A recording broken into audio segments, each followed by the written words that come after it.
Okay, so let's see. It's 2 o'clock. Let's go ahead and get seated. Everybody feeling good today? Okay. Everybody have a good Halloween? I mean, it's Halloween. You should use the excuse to stuff your face full of candy. I know I did. So, all right. So today we are going to talk about the final project. We're going to go over each of the phases of the final project, and then depending on the amount, as well as a few ideas, depending on the amount of time we have left, we will then also maybe take a look at either how to use Git or some more examples for Monte Carlo. So, all right, so just take a moment and let's get into it. All right, I want you to listen up because I have some important things to say. All right, so first and foremost, we have 4 parts for the final project. The most important parts are the proposal and the final project. Proposal is due next week. So we will, as part of that proposal, you will be meeting with me for proposal day. If you don't have a proposal finished by that day, guess what? We're going to come up with one on the spot, and you finish it that evening. Okay? So and that's not like saying, oh, if you don't have it done, I'm going to give you a hard project. No, I'm going to basically say, I'm basically going to just very quickly steer you to something that I think is feasible and tangential to your interests. However, what I do want to mention is that proposal, or the proposal day / the presentation of the proposal to me is mandatory. You cannot get credit for your final project if I don't sign off on your proposal. Okay? Understand? No turning in your final project without prior consultation with me. Because when that happens, I get students who are like, can I turn in my final project 3 days late? And I'm like, no. And then they turn in late, and it's hangman. That was plagiarized. And so not only do I get to give them a 0, I get to give them a mega 0.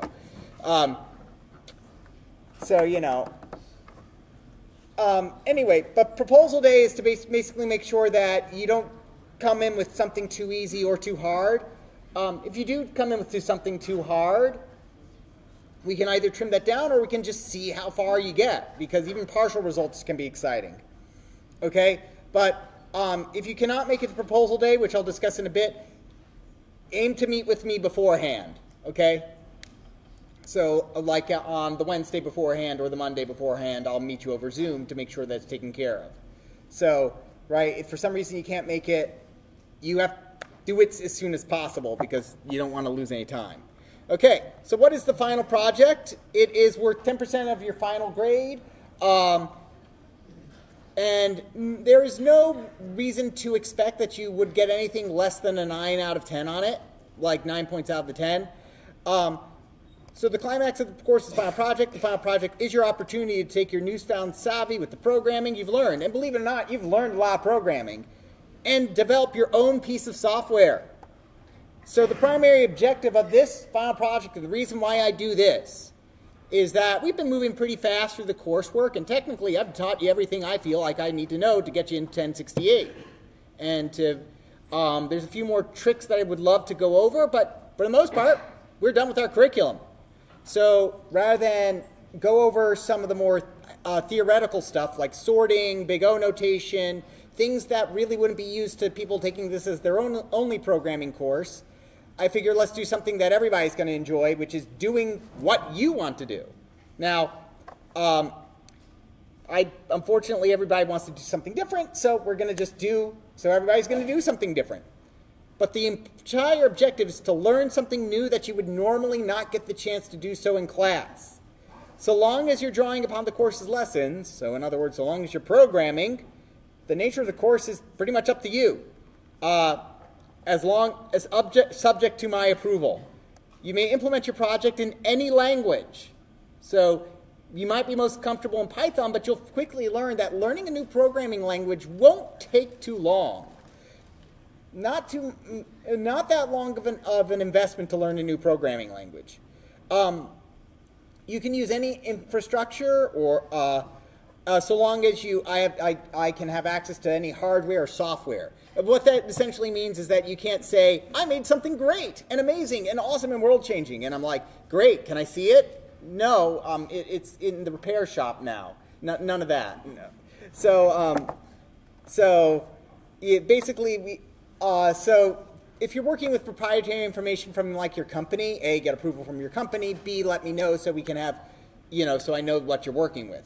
All that we ask is that we build something that's of interest to you, that you solve an actual problem, you impact campus, or that you do something that changes the world in a small way, or big way, possibly, but usually pretty small. You want to the best outcome would be something for you that would outlive this course, something that you could add to your portfolio and be proud of. So that would be pretty cool. So software development is rarely a one-person effort, but also, other students are the worst, right? They're unreliable. You can't trust them. Everybody can trust you, but the other people, no.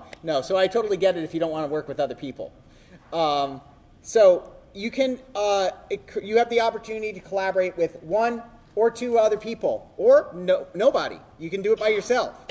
So you can do this as a 1-person project, a 2-person group project, or a 3-person group project. Okay?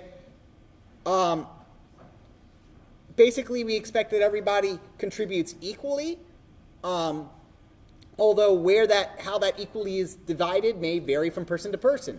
For instance, some person might, if you're making a game, somebody might be more focused on the sprite animation and the art assets, and that might be something that person's really good at. And the other person's, really nails down the level design. That equal doesn't necessarily mean half and half of everything. It means that everybody feels like they're doing their fair share. Okay. Also, if you've got a 2 or 3-person project, we'll expect, maybe something a bit more impressive. So there are no more than 3 people in a project, but you're more than welcome to ask other people in other groups for what they think, or to help you fix something. But it's your project, not theirs. So we have 4 deliverables. Okay, brainstorming and GitHub. So I will be probably delving into GitHub today or on Tuesday. So we're going to this is going to be done as part of your labs. But primarily the brainstorming we're going to do now. Just because of the way the calendar is working, we're pretty much going to start the brainstorming process today in class. But that's also to teach you how to use GitHub. Next, the proposal. What are you going to do? For this, you got to turn in the proposal, which I have a form. You'll see it, and you get approval from me. This is next Thursday. Next is the progress report. That's going to be due after, probably a week before your final deadline. This is more of a, hey, you remember you have a final project that's due next week, right? Kind of deal. So that's what the project report is, basically to temper expectations and kind of say, yep, we are still working on it. And then finally, the final project, a video walkthrough and a README file. Okay? They all need to be uploaded to and worked on in GitHub.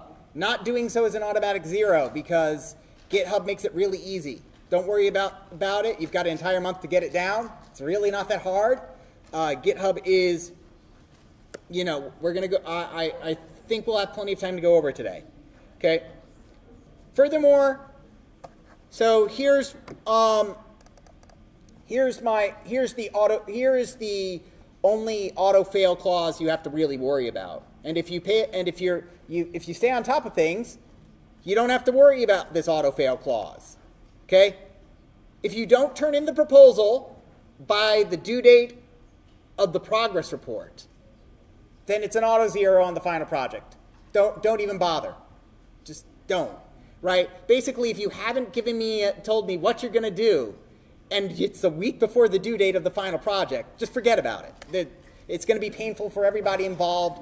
Take the loss. This is not an issue. I mean, like, again, you're going to be meeting with me for the proposal. okay? But this is less directed at you. You're here in the classroom, so there's this is not directed at you. This is directed at the people who won't even watch this lecture and who are going to find out, oh, the project's due in 3 days, and I've got the proposal, and I need some more extra time. Maybe I can ask the professor for extra time for it. And I'm just going to say no. This is the no. You auto-failed. Again, turn in the proposal by the time the progress report is due. And by turn it in, I mean like meet with me. Only one group member needs to turn it in, so don't panic if you haven't turned it in specifically. Only a single group member has to turn it in. If you've met with me, if it's on GitHub, don't panic about it. This is for the people who, again, are not even going to try. Okay. And speaking of extra time, the due date for the final project is hard. It's not going to be altered for any student without prior approval, accommodation, or sudden and documented emergency or event. Okay? So, basically, kind of the things where we might be looking at an incomplete. Okay? That's where the due date might be altered. Or if you've got a sudden illness, or, family emergency or loss. That's the kind of things where we're talking about. Okay? But notice that it says sudden and documented. In other words, you got to show me documentation when you come. Or at least not, or if not when you come, then, soon. Otherwise, late submissions will be penalized at the same rate that your exams are penalized at, which is 0.1% per minute over the listed due date, meaning that if you turn it in an hour late, it's 6 points off. If you turn it in 10 hours late, 60 points off. So, turn it in on time. Again, and if you're doing it on GitHub, again, don't worry, the timestamps are going to be there. So if there's internet issues, as long as if you've been doing it on GitHub, then that's not going to be an issue. You can say, oh, Professor Rosen wasn't, we couldn't get it uploaded because internet issues, but you can see the track record we have on GitHub, and I'm like, great, awesome, no problems. So having said all this auto fail, don't get too intimidated, okay? Don't get too intimidated by the scope. Remember, this is a 1,000 level course, not a 4,000 level course. 4,000 level course, projects in computer science, that's your capstone in computer science, and IST and data science have their own equivalent. In there, you definitely have a project and a deliverable. Here, we're interested in the journey, not the destination so much, right? We want you to get the learning experience. If you were saying, well, I wanted to do E, and I did A, B, C, but D was really tricky, and I couldn't get past D, then great. You learned A, B, C. I am happy. Okay? Right? This is a learning experience, not a tech startup. Okay? Double dipping is allowed and encouraged, meaning that if you're an upperclassman, this is more likely directed at you. In other words, if you've got a final project in some other course, or a big project in some other course, or you're doing independent study or independent research, you are more than welcome to use that, and basically have one project that works for both of your projects. You just need to get approval from both me and the professor. Easiest way to do that is to just simply CC us both in an email saying, hey, I'm just confirming that I'm going to use this for projects. Speak with your other professor first.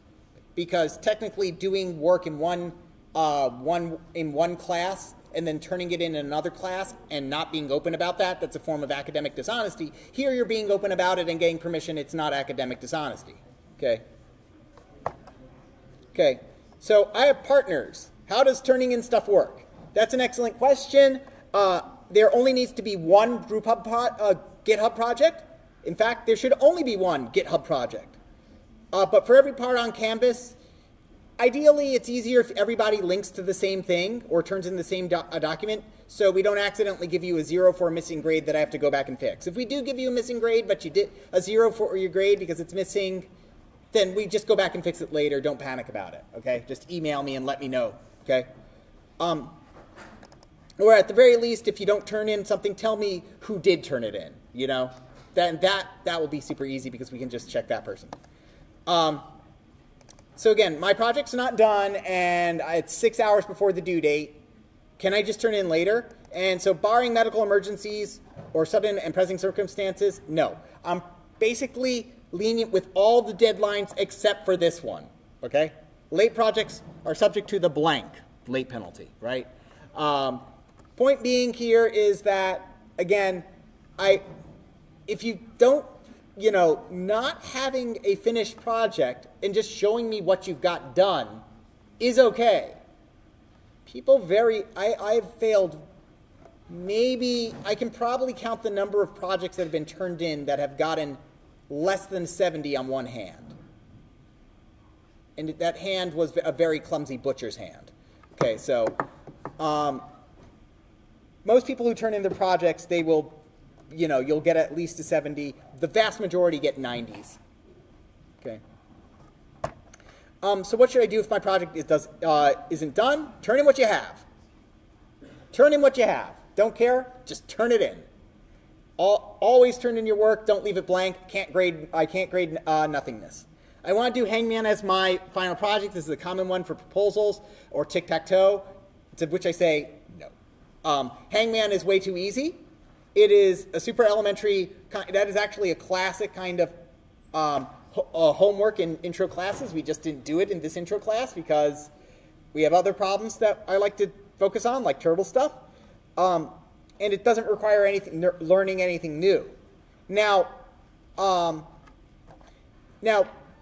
that being said, and I have a footnote describing my scorn of Hangman as a final project. That being said, I do Hangman as a homework in 2168, but it's a completely different Hangman.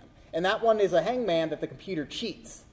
It cheats, and it does so in a way that it should be undetected by the user.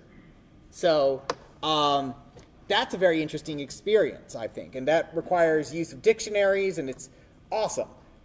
You can do the same thing with Wordle. Make a version of Wordle that cheats. And that's pretty cool. Another version I get often is like, again, tic-tac-toe. Tic-tac-toe is boring.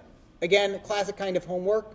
Now, what I do find interesting, what I would ask you to do if you were going to do tic-tac-toe is A, use graphics in the form of Pygame. Pygame is great for it because now you learn how to put things on a screen and make pretty colors. And the second thing is I'd say, well, tic-tac-toe doesn't really have any strategy. Now, Goblet Gobblers, there's a good game. Goblet Gobblers, right? Look for something that has a bit more in the way of strategic depth. This game's great. Same kind of thing as tic-tac-toe, made for little kids, but the idea here is that you've got pieces, and your large pieces can cover up smaller pieces. And you can move your pieces around on the board instead of placing a piece down. It's got a lot. Basically, it's tic-tac-toe with extra strategic depth. And a bit more harder to code because your pieces can cover up other pieces. And so you have to remember what's there. It's a good, so, simulating board games is a pretty good way to go about it. Just, keep it in mind, keep in mind, if you're having trouble, I'll probably direct you to something that makes a lot more sense. Yes. And yes, you have to get approval. You gotta meet with me. Okay? Yes. Yep, I'm gonna go over all those things. Yes. But what's your question? Like, would it be okay if you made sort of anything based on something that already exists? Yeah. Okay. Yeah. What define already exists though? Like say, for example, if I take like that and a comic or something. Oh yeah. And I just turn that into a game. You want to make your own Batman game essentially kind of thing? Yeah. Yeah, Batman as an example. Sure. Like I don't see why not. Just make sure that you make sure you're definitely not making it commercial at that point, right? It depends. I mean, again, what assets you use really depends. Some companies, Nintendo, are much more aggressive about fan projects than others. So and the mouse tends to be also very. Depending on how you use the mouse's intellectual property, the mouse can be very, aggressive about that. But on the other hand, they love like fan-made projects and like so people doing covers of their songs. So it's not like they're completely against anything that's a homage to them. Okay, so but again, when in doubt, you might want to go for your own assets and your own stuff. All right, so now on to the next phase. Let's go talk about proposal. So if we go over to the proposal module over here, let's see. Okay. Yeah, module. Yep, so I have a lot to do today. I think I'm compressing a few lectures into one, maybe. We'll see. 2. Proposal. So over here, this is the brainstorming bit. Okay? So it's intended to be early thought, bounce off ideas with your partners. If you want to work with someone, but you don't have somebody, ask around on the Discord. You know, that's one way to do it. So over here you'll notice we don't have a Dropbox for the assignment. You'll want to create a GitHub account, create a repo, and host your document there. I'll go over the steps of how to do that. Okay? So, and I'll probably have to do that today. So what we'll do is this is the file you fill out. It's called proposal.md. MD is a text file. It's short for markdown file. You can open it up in any text editor, such as idle.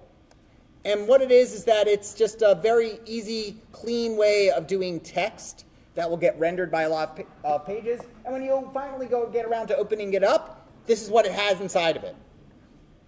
Proposal. What ideas do you have for your final project? Fill that in. If you plan to collaborate with 1 or 2 classmates, what are their names? Fill it in. Do you have any questions? Fill it in. That's it. That's the proposal. Make sense? That's what you got to fill in. Okay? The next step will be hosting it on GitHub, which I'm going to cover both today and tomorrow. Also, if you want to get a head start on it, you can refer to last semester's lecture about GitHub as well. Because I think just with the way that things worked out this semester, we needed to, we had to arrange things this way. All right. Next, the project. Next is the proposal, and then I'll go over different options and different paths for you to take, different kind of ideas. So your proposal for the lab is also a markdown file. Now note for basically everything for the final project, that contributes to the final project grade category. So while you might get a 90 on the final project, you should probably get 10 points out of 10 on the proposal, 5 points out of 5 on the proposal, 10 points out of 10 on the progress report. So it adds up to basically balance out that grade. So a 90 is not going to end up being 9 out of 10 points. It's going to be 9 plus a bit extra. So proposal. The proposal is a bit longer, but it's fairly straightforward, I like to think. Okay?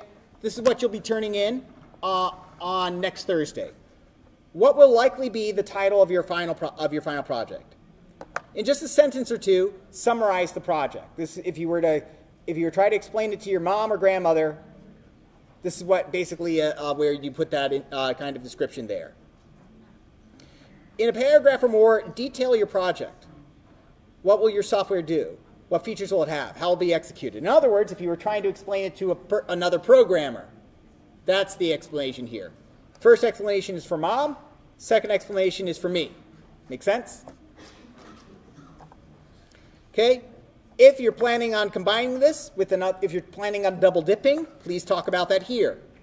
If not, skip it. Right? If you're planning on collaborating with 1 or 2 classmates, then list them here. So very easy so far, right?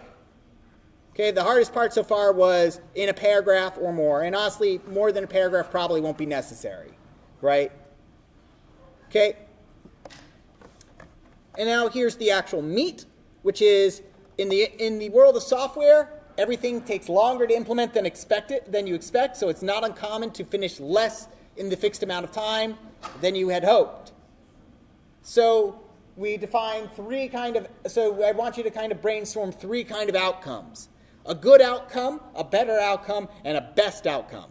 So good outcome, for your final project is what you think you can get done no matter what. Now, you may be wrong about that, and that's perfectly okay. You're still just learning. But what do you think you're going to be able to get done no matter what? That's a good outcome. A better outcome is what you think you can get done. You know, what do you know? What are you pretty darn sure you're going to get done? What do you think you're going to get done? That's better.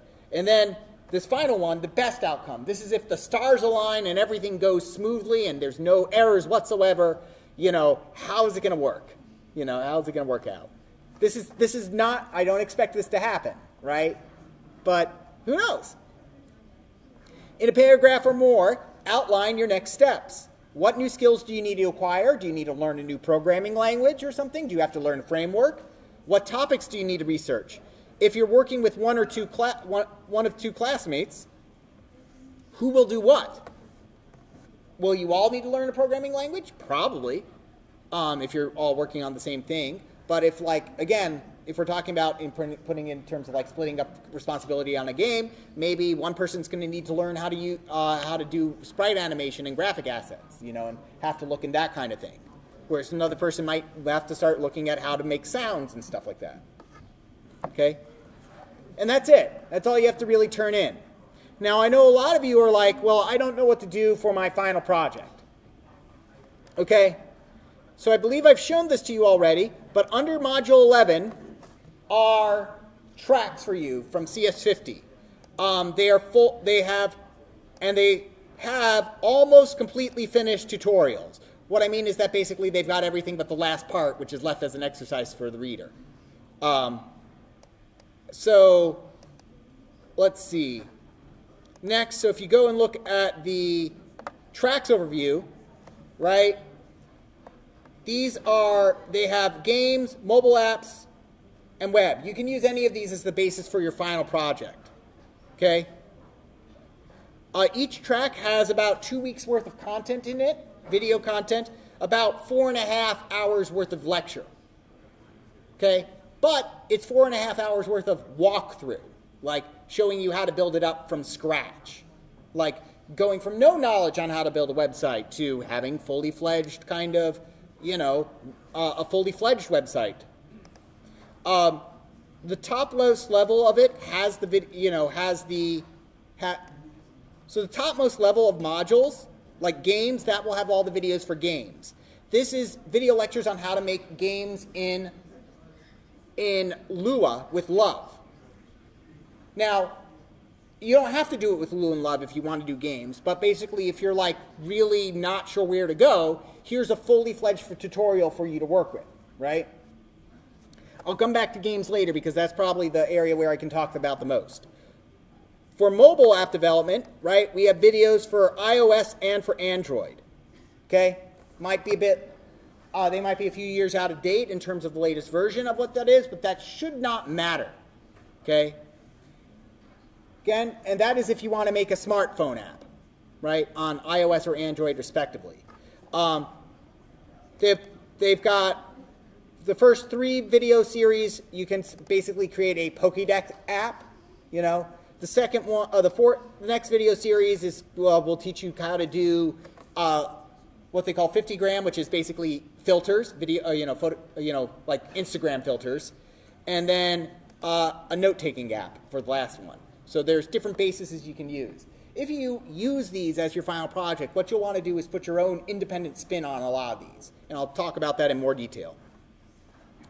And then finally, for the web app, that teaches you how to basically build, both a home page as well as a actual like responsive web app that like keeps track of people who log in and their accounts and stuff. It uses Flask and databases. Flask is a Python framework, so at least you'd be working in Python there.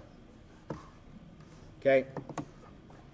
So those are if you don't know what to do. But suppose you are more, craft-oriented or handsy and stuff. You maybe then, in that case, you might want to make a trip down to Micro Center and pick up an Arduino or a Raspberry Pi, a microcomputer.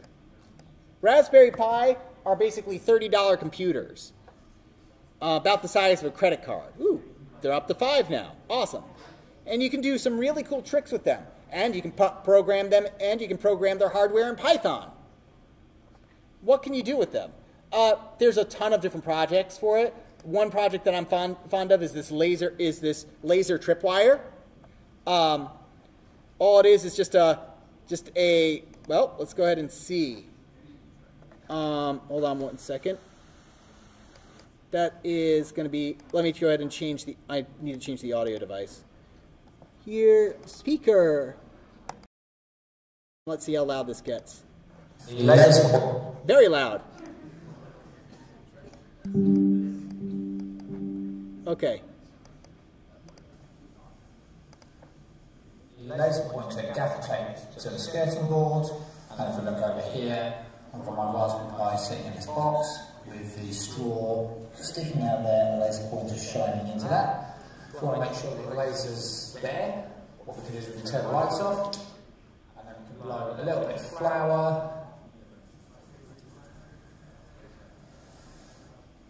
We can just connect to the laser. There we go. We can turn the lights back on there, and then we can get some unsuspecting person to walk through the laser and set it off. And then when they walk back out again, and we can see whether it works with dogs. Loki, come. Yes. All right, there you go. You kind of get the idea there. So again, the entire point of this exercise is that there are things you can build. I've had people work, build some robotic Legos for their final project. As long as it involves some amount of programming, I'm pretty happy with it. This one has a walkthrough how to do it. If you were to follow something like this, again, you notice that there were descriptions about like sending a tweet or whatever the vocabulary is nowadays. Out when something trips it, then that would be a great extension to the final project. One of my favorite hardware-based final projects was somebody making was making a real-life emergency meeting button from Among Us. So it was a big red button. When they hit it, it transmitted a message to their computer to broadcast to their friends on Discord for an emergency meeting. So it was that plus the way they presented it, which was as an actual game of Among Us in real life, was very well done. So, but that one was pretty well thing. Which brings me to my next point: Discord. If you if you like Discord bots, you can make a Discord bot. Chat bots, music bots, those are pretty good final projects. There's generally at least one Discord bot that wins a best project each semester. So generally the more functional or funny they are, the better the chances there. If you enjoy, and then let's see before I forget, if you enjoy a particular video game such as Stardew Valley or Minecraft, you might find, you're probably familiar with the fact that those games have very large modding scenes, right? Making a mod for a video game that you love is a great way to learn something you normally wouldn't.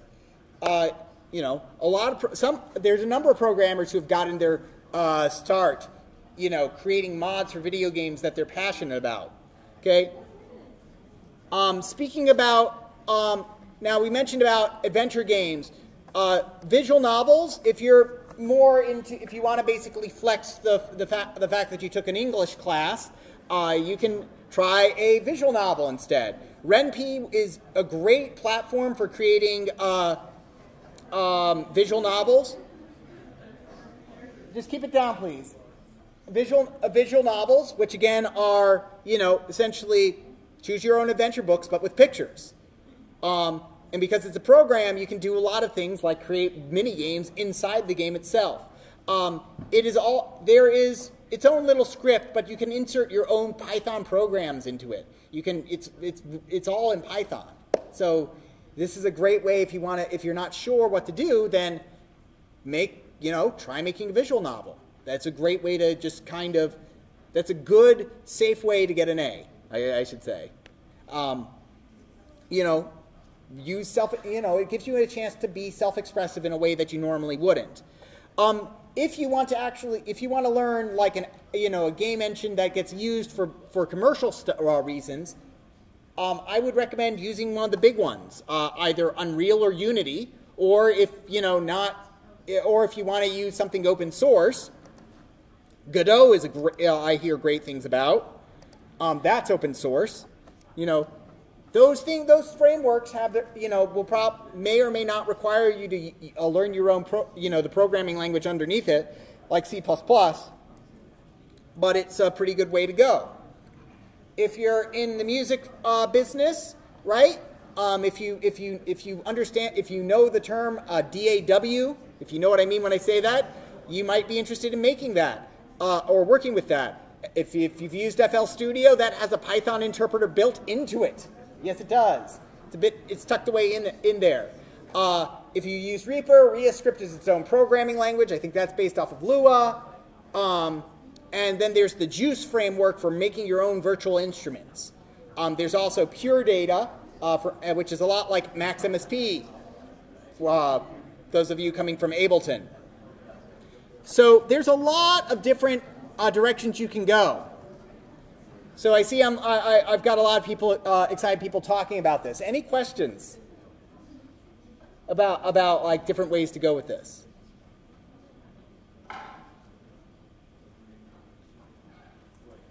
All right. In that case, let's talk about GitHub so we can get you started on this. So to talk about GitHub, that's based off of Git. So that was created by Linus Torvalds. Yes, that Linus Torvalds. If you don't know who Linus Torvalds is, Linus Torvalds is this guy, a Finnish software engineer who's best known for creating the Linux kernel, which basically about, I think, 70% of all web servers use. Basically, it's become kind of the de facto free open source operating system or basis for operating systems. And of course, he named it Linux because it was a Unix-based operating system, and he likes to name stuff after himself. So Linus, he named, Linus Linux. And in continuing in that fashion, he jokes he named Git after himself as well. So that got some grins from people who know. All right, so Git is probably the best source version control system out there. Git is a distributed version control system, meaning it tracks change. It is basically backing up your files, but more. It tracks changes in any set of computer files, and it does so in a way so that multiple people can work on the files at once. Okay, it is pretty much what every big project uses to keep track of code. Okay, how do you use it? Git x kcd. Okay, how do we use it? This is Git. It tracks collaborative work on projects through a beautiful distributed graph theory tree model. Cool. How do we use it? No idea. Just memorize these shell commands and type them to sync up. If you get any errors, save your work elsewhere, delete the project, and download a fresh copy. This is painfully true. Now,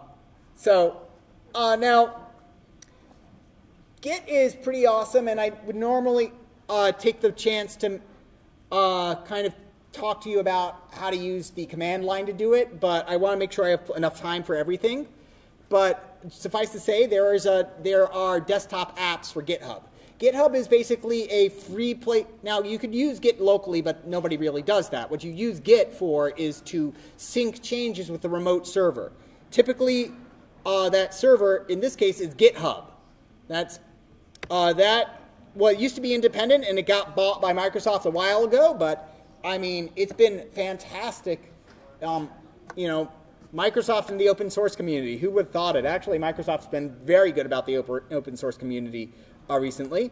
So sign in, A.B. Rosen, and this will take a minute because I keep all my exams here, and all my source code for that kind of stuff, and also all the recommendation letters. So, I have two-factor authentication on this sucker for a reason.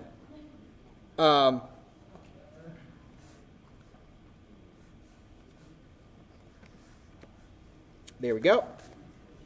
Okay. So what we've got here is we have a bunch of different, so let's go ahead and take a look at the classroom, which is the one that I have linked under my on Canvas. So what this does is that this keeps track of the files as I change them as I upload them. Some of these folders I haven't touched in years because I haven't needed to. This README file by default, but this is what we call a GitHub repo or repository. If you check the URL over here, it's github.com/my username / the repo name. Very simple. Here's the code for it. And then it automatically displays the README markdown file in a very nice, kind of clean way to describe this stuff. Okay? And you can click on a folder, and you can click on the files. Like here's exam 2 review from a few months ago, and you can see that it's got it over here. And what's pretty cool is that you can edit files directly inside GitHub if you need to, which is pretty cool. All right. So what we do here is that we can,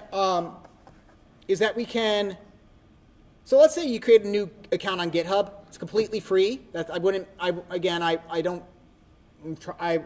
you had to pay for it, I'd find something else for you to do. Okay. So here, what I do is I'm going to create a new repo, and I'm going to call it the, let's call it Fluffy Adventure. Why not? Okay. So your repo name only has to be unique to you. It doesn't have to be a unique, never created name anywhere else. So it only has to be unique to the names of the project you've already created. Okay.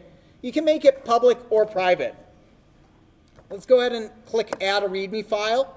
This basically is the file that kind of describes what's in it. And that's just so that we won't have a blank file. Right? So create a GitHub repository, go over here to the plus button, and do this part. Git ignore, you can ignore the git ignore. That basically just tells, like, this is a file that tells Git what kind of files it can ignore. Like when you compile stuff using C, there's a bunch of like mid files in the middle that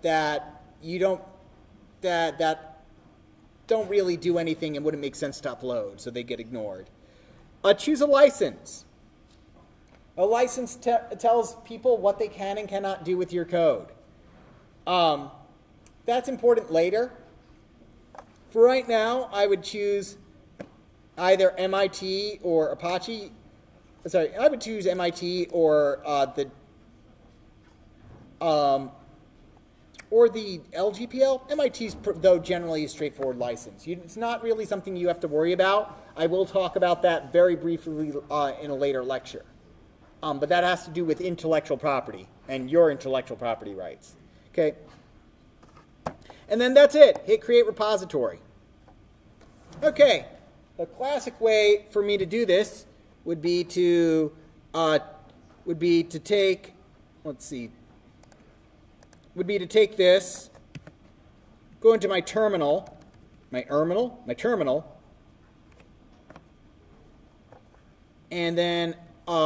then go git clone, and then drop the URL in there,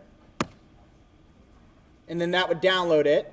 And then I would use CD to change into it, CD Fluffy Adventure, and then you can see here that it's got the README file, this blank README file that's inside here. Okay. Now suppose that you do your work on another computer, okay, and you upload the changes here. We'll simulate that by just making a change directly to here, Fluffy Adventure. This is my example repo. Here I've made a change. Making a change and saving that change is called committing it. And what committing a change does, it basically creates a snapshot. When you save something on GitHub, it is pretty much saved, period. Like you can roll back to any previous change you had made. That's kind of the idea here. So add a commit message, added a line of text, commit changes, boom. And now if we go back to here, we can see we've got adventure, this is my example repo, and let's see, VI, do I have VI? Yes, no, do I not have Vim? Do I have Nano? Do I seriously not? Okay. Boo, hiss. Okay. So ls, we have this thing, it's 18 characters long. So if I say git pull, which pulls any changes that I've made locally. Sorry, not locally, but any changes that have been made to the GitHub repository by somebody else. Boom. It updates it. And if we check, it says, hey, it's changed the length of the file to 47. And if we open it up,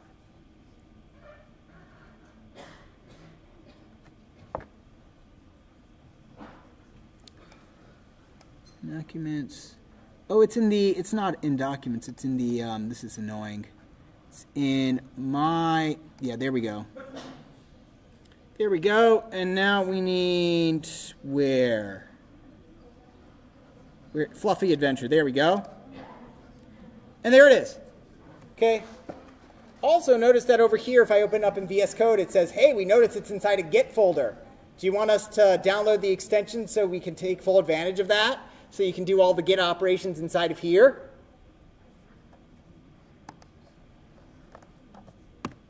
You know, so you can do that. And then, so I'm going to make a change, another line over here. And then the way we save that change is we would say git commit, and then you would specify what file, or I just simply do -a to say I'm saving every file I've changed. Okay, and I'll say another line. Okay, so this is Vim, I believe. Yep, it is Vim. There we go. And now insertion, and now we say git push. So we pull to figure out to take the changes and get them locally to our computer, and we push to put those changes back onto the main server. Now here's why we care about this as opposed to using something like Google Docs or Google Drive. Notice that we have these commits over here, okay? So I have this line of, so I can go back and I can see all the changes that I've made to this repo. And furthermore, if I make a change here, a change above,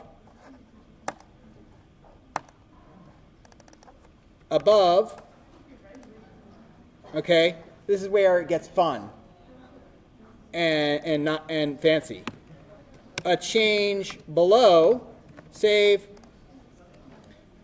okay, and then we commit this, and so it's changed both online and it's changed here below.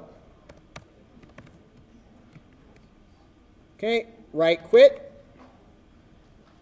git push, and if I try to upload it while there's been a change that isn't local, it will say, hey, you couldn't push it. Updates were rejected because the remote, which is, you know, the web server, has changes that I don't have on my local computer. So I download those changes, and I'll say git pull. And then over here it will say, now most of the time when you have this pop up, you'll get what's called a merge. Now most of the time that merge will happen automatically. In this case, it didn't happen automatically. And if we take a look at our file, we see over here we have basically what we have from the web server over here. That's what head is. And then over here we have what's local to our computer. And it's saying, so we've got these things over here. How do you want to fix it? And I say, well, we should probably, you know, move this over here, delete, and you can change it however you need to. You can also just simply say, hey, if you're working in VS Code, it might actually say, hey, I accept both changes. Boom. Well, another line, and then we can edit it and say, hey, a change above.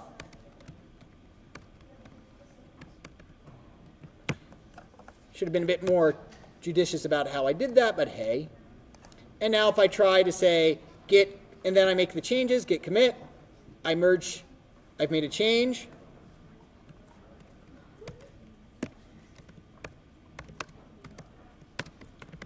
Now, using the command line gives me a warm and fuzzy feeling inside. It makes me feel special. But honestly, doing that might be annoying. So there's a desktop app, and it makes everything a lot easier. So all you have to do is that if you've got the desktop app, create a new repository, download the desktop app, go to clone repository. It will load the list of yours. I'll pull up Fluffy Adventure. I'm going to hit clone, and then it downloads it into the GitHub folder in my documents.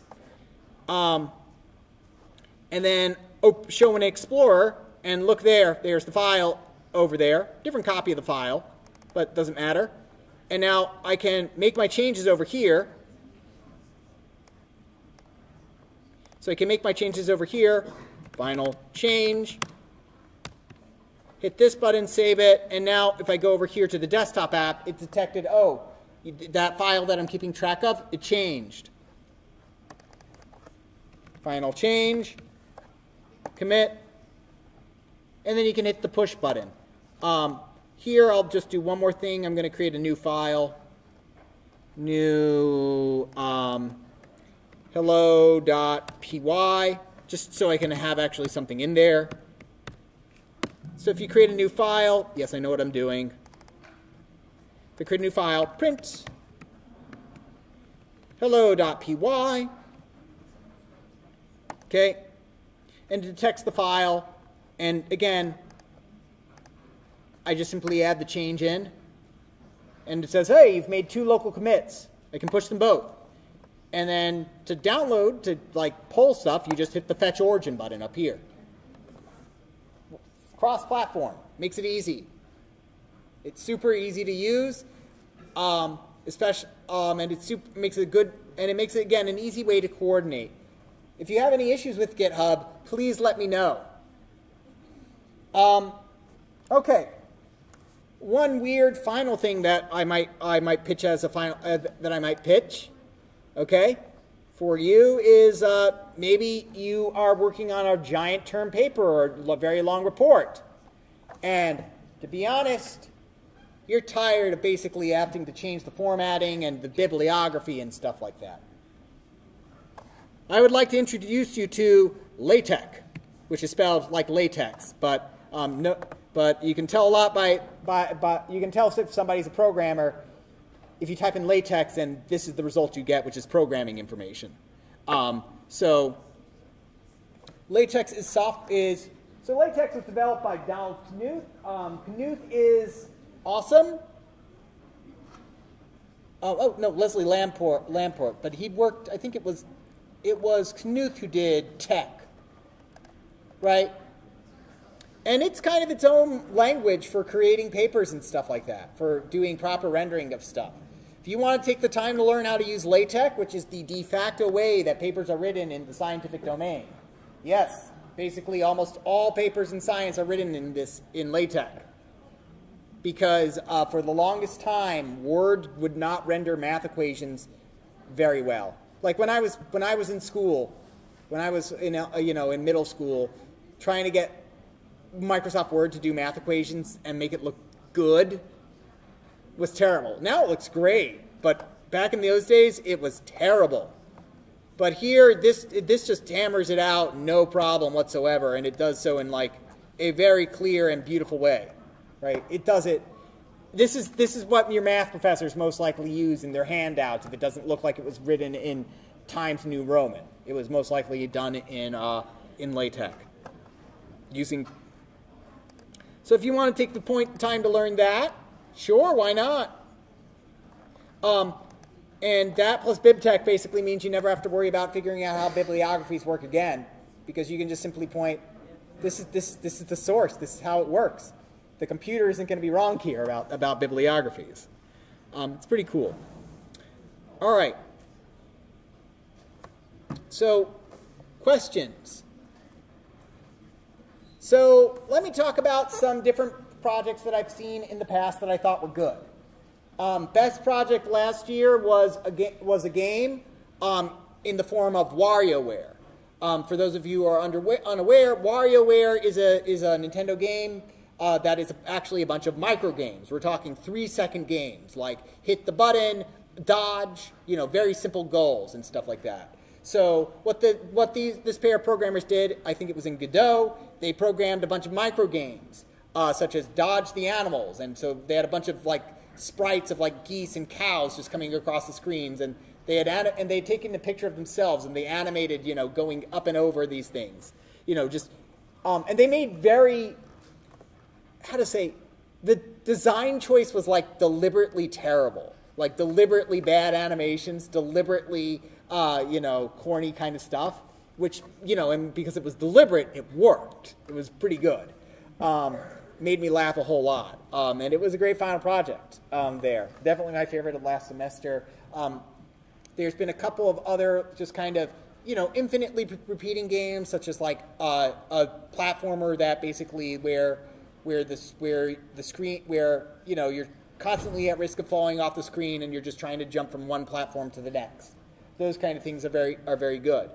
In terms of games, a lot of what I would suggest doing are classic platformers. Not necessarily Mario, but something maybe procedurally generated that has the goal of survive as long as possible. So one of those kind of run and jump games, maybe, as opposed to a classic Mario platformer. Another kind of goal might be Breakout or the like. A game where you've got paddles and you're hitting a ball and you're breaking a bunch of bricks. If you want to do a game but you're kind of intimidated about going and trying another programming language, I mentioned Pygame, okay? Now, if you do something in Python that requires an external library and you need to use pip and you have trouble using pip, please let me know. What is pip? Things like Pygame are not built into, they don't come prepackaged in the Python thing. So here, if I go to, let's go and look up idle over here. Let me go to idle and see if I have it. Okay. And then I'll show you, so there's the reason I'm doing this. Import Pygame. It says there's no module Pygame, right? So if you look at the Pygame instructions, getting started, it says the best thing to do is to install it with the pip tool, which you can use one of either their instruction over here, or you can use pip install. I just use pip install, and let's see, Pygame should work. And if you've installed Python, if you've checked the right boxes when you installed Python, this will work. If not, and this doesn't work, reinstall Python and click the Add to Path buttons. Or try this. And when I say reinstall, you don't have to delete Python and reinstall. I mean just run this installation script again and choose the repair and choose the modify function. Another way to do it, would be this, right? To do it like this. Oh, Python 3, it was not found. Like that, that's fine. But again, if you have trouble with the pip installation, meet with me as soon as possible so I can help you with that. Pygame is pretty awesome because it allows you to make a lot of games in a language you're familiar with. Python, right? It's not anything that you're going to want to maybe publish, but I've had a couple of good platformers built in Pygame that won Best Project. Also, if you want to like do something like display information or just make a clicking game, then Python's the way to go. You probably don't want to, if you're going to do something graphical, you probably want to use Pygame and not Turtles, okay? Turtles will be a bit painful to use.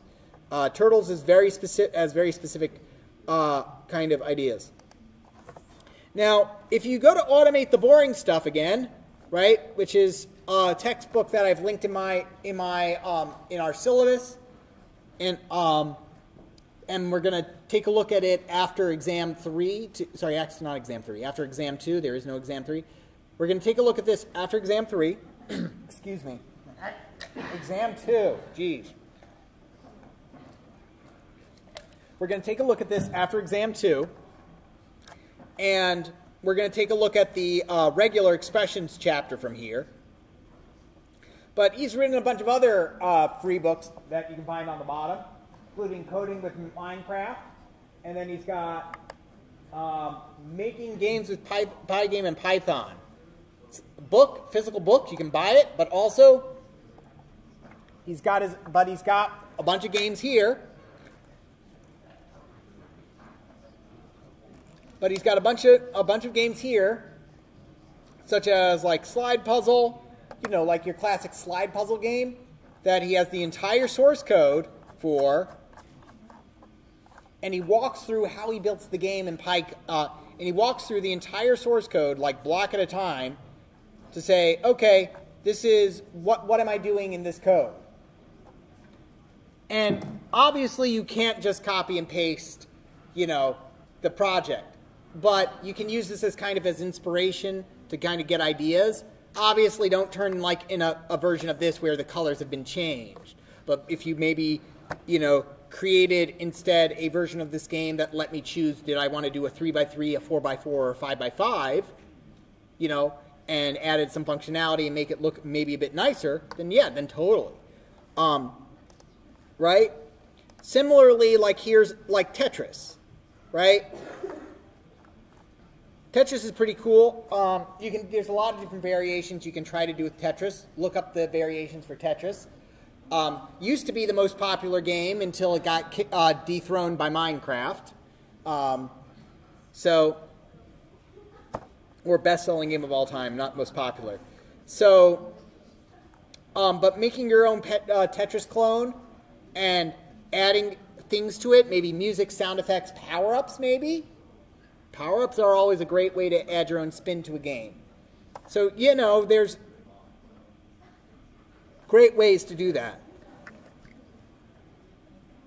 And I keep going on about games because games are, people get excited about games. There's something that's easy to get excited about. But with regards to what other stuff? What about the web project? Some people have gotten, there's been a few one or two best projects have been just straight up websites. One of my favorite websites of all time wasn't done in this class, but was done in a hackathon. It was done over the course of 72 hours. It was either 48 or 72 hours by a person who had never programmed like web stuff before, just basic Python knowledge. And what she did is that she made a website that basically had a bunch of Nickelodeon cartoons playing in the background, and it just simply said, and it just simply had a button that said, I want to eat that. What it was is that it would just basically be a 3-second clip of one Nicktoon with a character eating something, then a 3-second clip tune of another character eating something, and when you hit the button, well, obviously you wanted to eat what that character ate, and so then it grabbed your location and basically looked for that food nearby you. That was one of the best. That won an award at that hackathon. Very simple, very straightforward, very amusing. Right? That would have definitely been one of the best projects here. Okay? So websites can be simple. They can be just simply hit the button and do something awesome with that. The automate the boring stuff does talk about how to do stuff with automating things, web scraping. Let's see. It does tell you how to, controlling the keyboard and mouse. So in other words, enabling you to fill out web forms automatically, which is pretty cool. There's a lot of kind of stuff you can do there. Some people have made portfolios like websites that act as portfolios for them. Again, if you want to build a website, you'll want to follow the kind of parameters that are on the web page project for that are on CS50. Basically, make it so that there's at least 4 pages on it, so that you can get to each of those pages. None of them are like isolated, and that it looks clean and professional. Okay. All right. For smartphone apps, again, if you want to do coding for an iPhone, you're going to need, you're going to need to use iOS, and you're going to need to be able to use an Apple computer for that, to use Xcode, I think. So just keep that in mind. Android, you're going to, if you want to, and if you decide to do Android, you're going to be learning Java, which has the added benefit of that you're already going to know Java for 1068, which is the next class. So, a bit of incentive there to do that. There's all sorts of phone apps that you can make. Something as easy as something to help you make a schedule or a reminder. The phone is its own kind of beast, but it's pretty cool. Programs that interact with other features, such as something that sends a notification or a text or a tweet or an email automatically, on triggered actions, those are pretty good. Similarly with Discord bots. A lot of like frameworks have APIs that you can use with with Python. I would normally recommend a Twitter bot, but the API kind of access has changed with that. If you're more in the data analysis side, you can download a bunch of stuff. You can download some data and do some data analysis on that. I am very open, and I'm very excited to see what you have. And we only have about 13 minutes left, so I think this is a good point to stop the lecture. And if you have some initial questions that you want to ask me about about a project, you should come up and ask them so we can get you started on that. Otherwise, class dismissed.